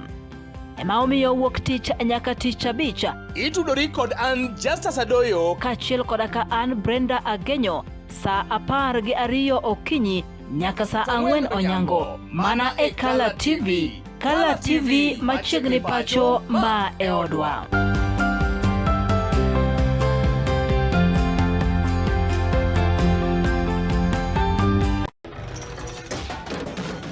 Tok bedo kod odiochieng' marabora e sikunde ka iduogo pacho, yud thuolo mar kweyo pachi kendo bedo gi mor e chenro mar Bang School. Chenro mar Bang School chakore saa 10:30 mamidhiambo nyaka saa 11 mamidhiambo. Kama inene katun mamori, ipuonjori weche mathoth, ibedo kod mor gi nyiero motimo cathedral. Kik bayi, Bang School, chenro manigi mor lilo ne nyithindo duto. Color TV, machiegni pacho ma e odwa.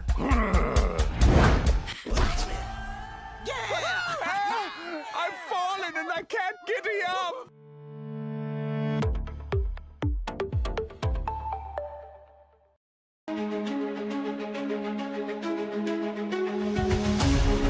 Odiochieng' kodiochieng' yamb siasa kudho ma opogore opogore ka jotelo riwore kod duond buche siasa kaachiel kod riwruoge mag siasa bende mopogore opogore. Kaka japiny, be ing'eyo kaka yamb siasa ringo e pacho kaendi? To gin dongruoge mage mowinjo bedi ni iyudo kaka japiny?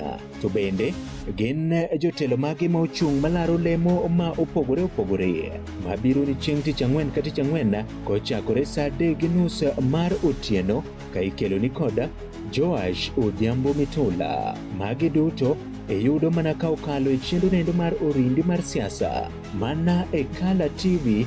Orindi mar siasa, kik bayi.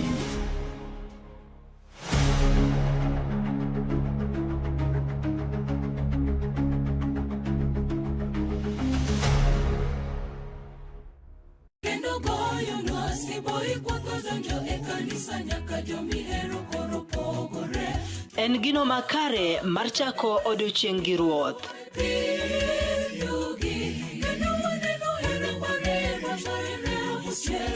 Ka igwedhori gi wendego mag pak masudi machiegni gi ruodhi.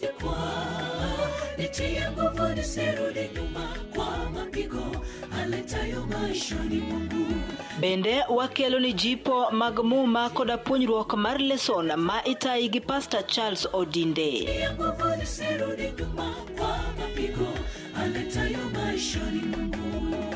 Riuri koda an Brenda Agenyo Nyasuba Nyanam e chenro mar sabato maler ngeso ka ngeso chakre saa 12 mar okinyi nyaka saa 3 okinyi to mana e wang' jowi mar Color TV nikech ma e odwa. msalabani mwovu. Get ready to elevate your business and any other commercials when you advertise with us. We are not just a channel. We are your gateway to the peak, for we give you the precision and desire to your commercials. Let us be your partner in success, broadcasting your message to thousands of our viewers. Contact Color TV today and let's make the magic together.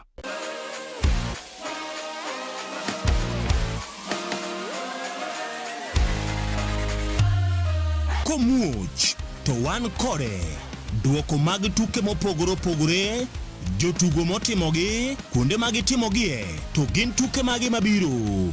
Mano emomiyo wan ka e chenro mar chal pewe, tudri kodwa wuok tich nyaka tich abich saa 11 mar midhiambo nyaka saa 12 mar midhiambo, kama wanyisi motimore e pewe duto mana e Color TV.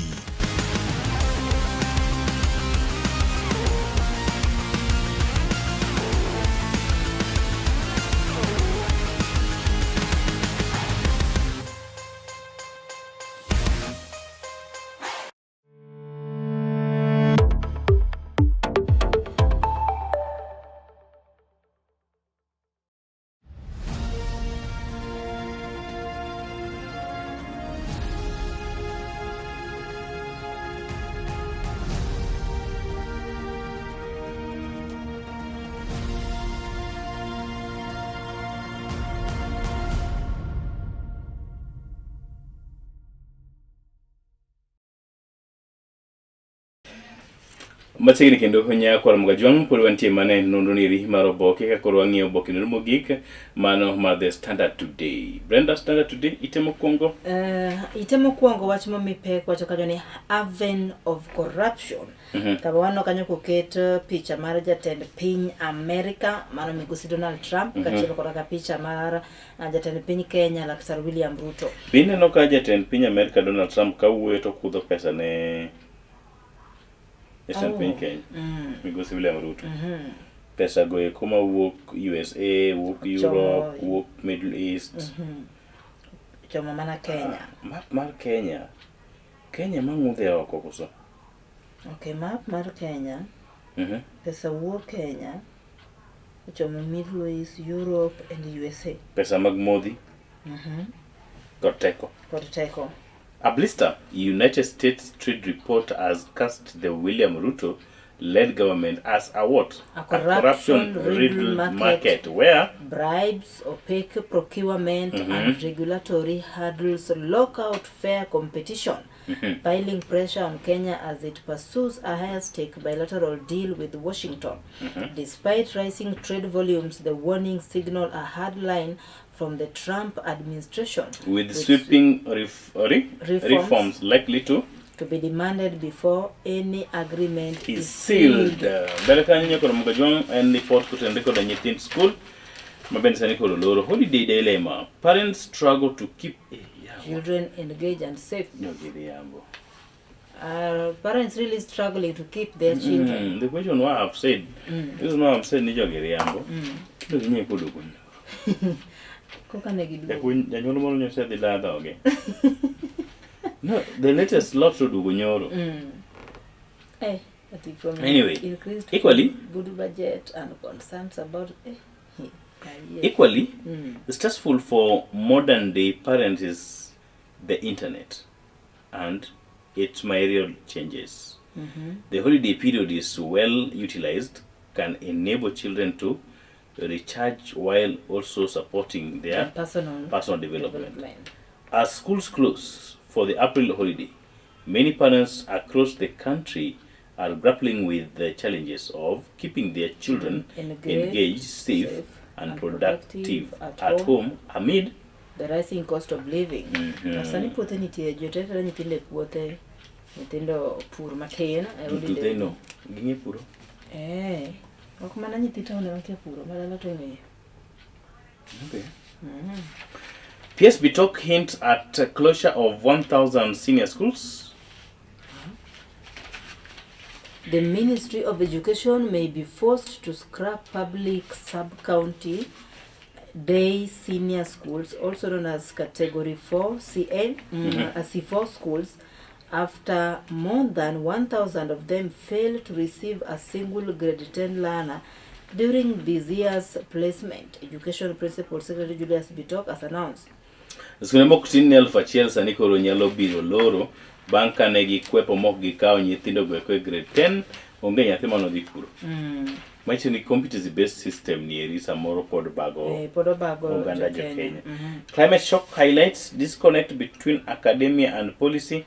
Weche mag research go kosome itimara adek wacho ni Gen Z chooses to save over helping parents. Survey tells. The report shows the millennials struggling to settle loans, bills, and help relatives. Of working Kenyans, 44% feel financial stress affecting mental and physical health. Now, Kenyans, Gen Zs, unlike millennials, have refused to pay black tax and are instead saving for retirement. Oh my God. Gen Zs are disconnected of their retirement. Okay.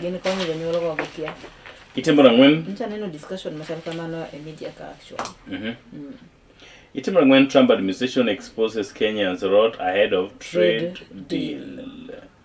Wacho ni piny America, wacho ni Kenya is very corrupt. Ntiga ka gigo deals moko mok donji gi bribes mang'eny michiwo. That is true. That is true. Timore seche ma piny Kenya dwaro mondo mi ok tim weche go eko mag ohala e kind gi piny America.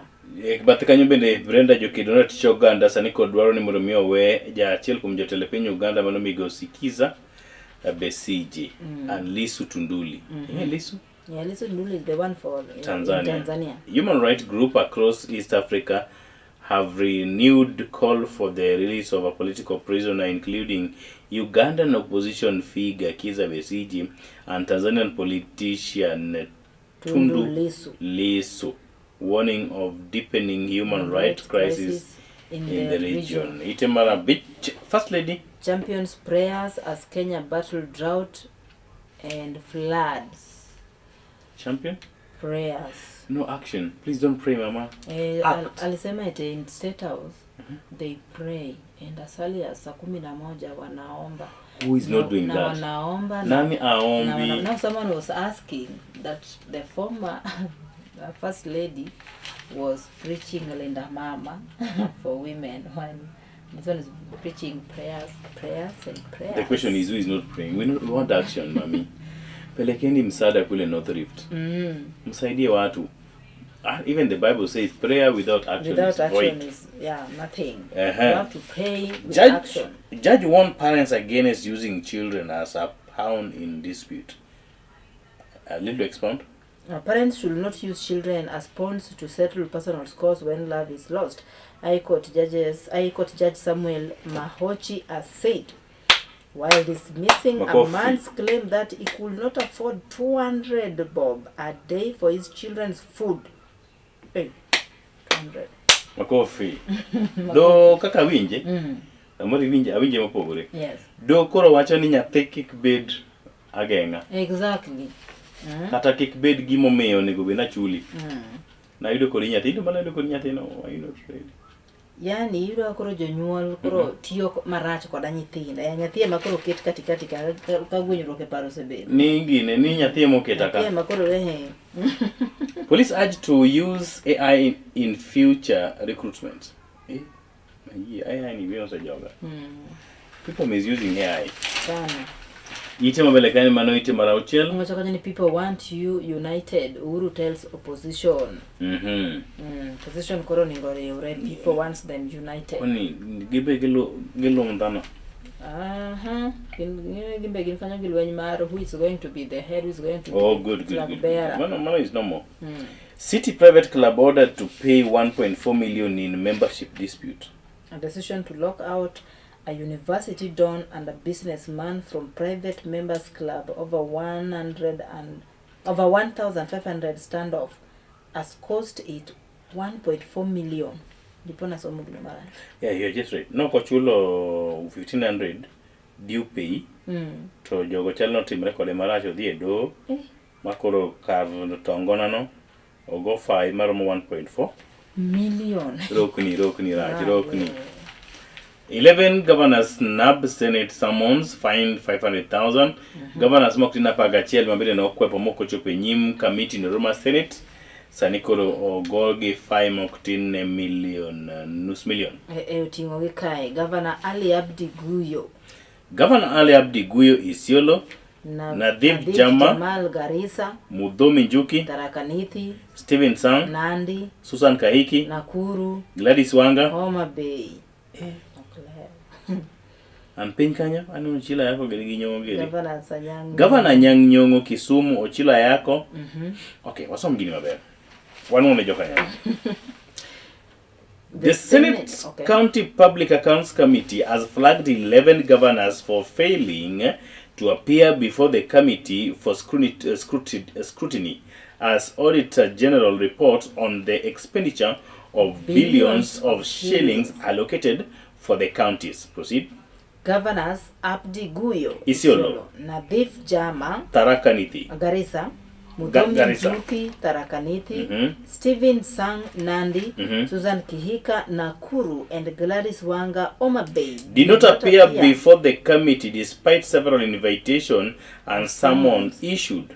Governor Nyang' Nyong'o of Kisumu, Ochila Yako of Migori, Benjamin Cheboi of Baringo, Anwar Guru of Kirinyaga, Abdul Somad Nasir of Mombasa also did not appear before the committee chaired by Homa Bay Senator Moses Kajwang when required to do so. They were each fined 500,000. Hey, haya. Governors mapoko chopo enyim committee market code mano nginika Sifuna ni utulungwe. Kurado gi Sifuna to uguru gi ngwe. Sifuna nyati munu maraje. Anyam mucha korado gi Sifuna. Ngwe. Sifuna. Ite mbele kanyo maraboro and on the chopping board. Why MPs want? Wetangula hosted. Edwa ni ntie kaka MPs dwaro mondo mi speaker ya bura mama Migosi Moses Wetangula sani kore njalo mi dwaro mondo mi on the and then mbele kanyo wan gi PS to upgrade system to curb fake certificates. Nakona Brenda kidogo tu adwaro ni mondo mi producer kwa nyalo kao yu moro machok then waduogi ite maraboro mapio wamodhi pi machok waduogo nyakoro mga jona.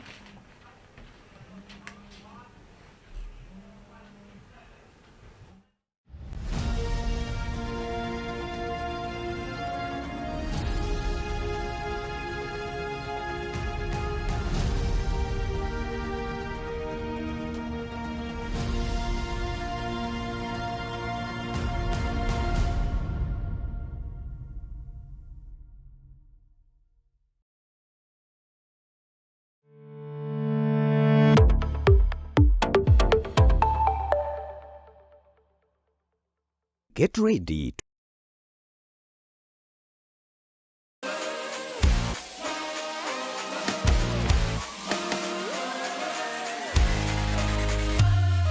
Komuoch to wan kode duoko mag tuke mopogore opogore, jotugo motimogi, kuonde magitimogie, to gin tuke magi mabiro. Mano emomiyo wan ka e chenro mar chal pewe tudri kodwa wuok tich nyaka tich abich saa 11 mar midhiambo nyaka saa 12 mar midhiambo, kama wanyisi motimore e pewe duto mana e Kala TV.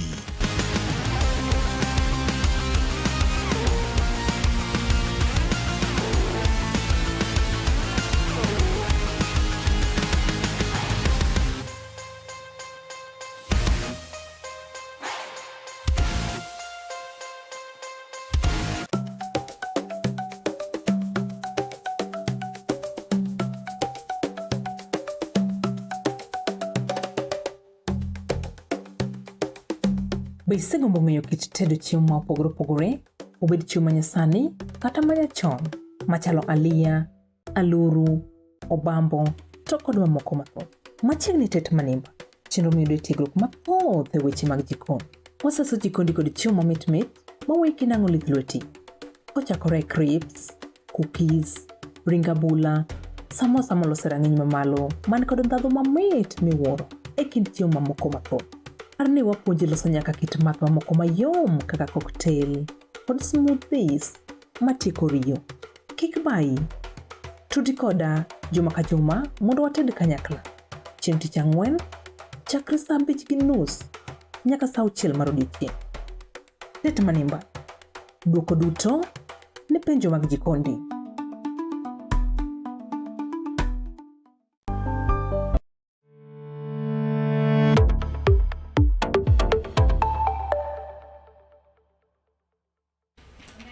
Mpachikri kendo hanya kwa munga jong.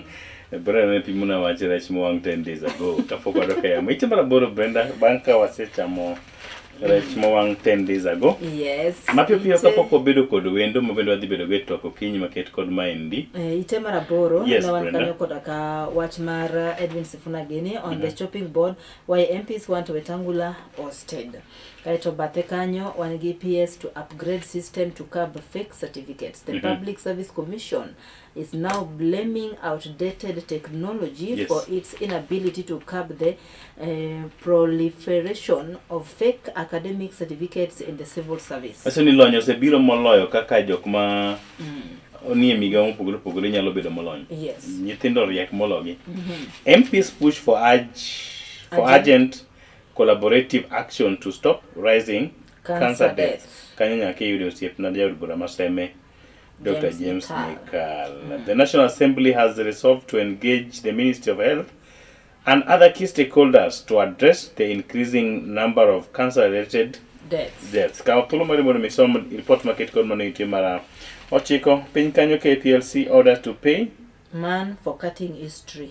Hallelujah. The court has ordered Kenya Power to pay a man for trespassing and cutting down 191 different species of trees to erect one electricity post. True. Ingeni seche ma ipidho yien, mano migosi William Ruto nyalo eri kabisa. Seche ma ipidho yien mondo mi irit alwora. Yien gi nyalo konyi higni makiny. Yes. Samoro ni nyiewo yien pesa ma kore lach. Seche ma yien osedongo Brenda, kibiro ng'ado higni mabiro, inyalo yudo kode pesa maduong' milogo ngimani. Kenya Power gi ichilitgi kod yawo ich margi mondo mi ng'eni gitudo stima ni gin ma konyogi. Exactly. Koro ka gibiro gi ng'ado yiendi to ok gi iwuoyo kodi ok gi noni, but they have this character. Gin kaka mano. Yeah, they just come and do their thing. Kenya Power just pops into your compound. Once upon a time at our local home in Ushago, nigi biro. Yes. To gipenj kata ng'ato ni kifungu mi ogo mita ni kanyo. Gin giseto kiyo man kanyo no. Osesomo to sewuok. So penje ni bwana, seche min kodi biro mitogi ni kamani. Yes. Are you going to replace it? To neno ji a compound. They just come and do their things. Seche ma bosko ko chakola to ren kodhi kanyo. Some of them feel very superior. Very superior when because they come piki mar Kenya Power. But how do one post, how do you just cut down 191 trees? Different species. That's too much, serious. Too much for you Kenya Power. Hiyo walikuwa wanafanya ya madharau ama. Ndio manyisi bicheche maka bosko chakolawe e dala modhiemo otime gino oringo kodonjo kanye. And then leaders say delay in issuing IDs to youth are deliberate. Who is doing that? I don't know who is delaying. Who is deliberately denying young people Pandi. Belakanyo in Oboke, in Mabalang. And then Oringo Nyakitema Rapako Rachel. Lily Ndugu Mano Laucha. Yes, Lelelate in scaffold with 3 senators after Kingi order. Samburu Governor Lelelit yesterday vowed to file assault charges against 3 senators. The county chief also vowed to stay away from the Senate until his safety is guaranteed. Lelelit was involved in a scuffle with the Senator Edwin Sifuna. Yes. Nairobi Edio Editemre Marachi Dingamwange Nyatedala. No, Eddie. Onyonga ni beponi kitako malawra ko giji. Hey. Kanisa ni koro en mana mbio. And then anokanyoka goro mara katun na pachi somo kod pachi ndiko chite mara par kod ariyo. Ni lazima I work. Gikomba ni kanyo tanoko en graduate power. Mother power man. You can see. Itambele kanyo mara par kod adek the question for the day. Should state allow export of raw macadamia? Macadamia. Mano penjo magano kedo macadamia. Sembo kuja binti kita macadamia. Kuna vingi Nti mana tiende gini. But I'm sure it's a nice nini. Oboke ema balang pa jesu mukon pa jundi ko ringa par ko ngana par ko da beach. Apart ko da uchel counties alcohol smugglers ditch flashy cars for ambulances to evade the police. Okay. For ambulance kali endala miwe manani ngato toy. Ni jogo ikoma bene sani koro uso kuong mamero ji pa joka ini machiko ko puodho sani koro wegeche mabeyo manya sani ma Prado kod PS gi mago duto sani koro gikawo mondo maket kod mago giringo godo e ambulance. National Authority for the Campaign Against Alcohol and Drug Abuse CEO Anthony Omerikwa emo yango weche go eko ite mara par koda biriyo weche mago ala. Pio kanyo Mombasa school to get funds this month. The government is set to release capitation to schools before the opening of the second term later this month, Basic Education Principal Secretary Julius Bitok said. Meru powerful figures linked to cattle rustling. Cattle rustling and banditry in northern part of Meru is creation of powerful individuals trying to drive residents out of the region. Muranga, CS Wahome regard the belittling Ruto. A section of Muranga leaders have castigated former Deputy President Rigathi Gachagua for allegedly hurling insult as President Ruto and polarizing the country. Ruto has been responding, Kenya unveils WhatsApp tax filing as it eyes 5 million taxpayers. Yes. Kenya Revenue Authority sanikoro to ya WhatsApp group moro kata app moro mabende sanikoro ginyalo tudrego kod japiny achiel kachiel e weche go mag chulo osuru. Ite mara par koda boro kaka siling ringo kaka omenda ringo e bombe madongo ma pacho kaendi.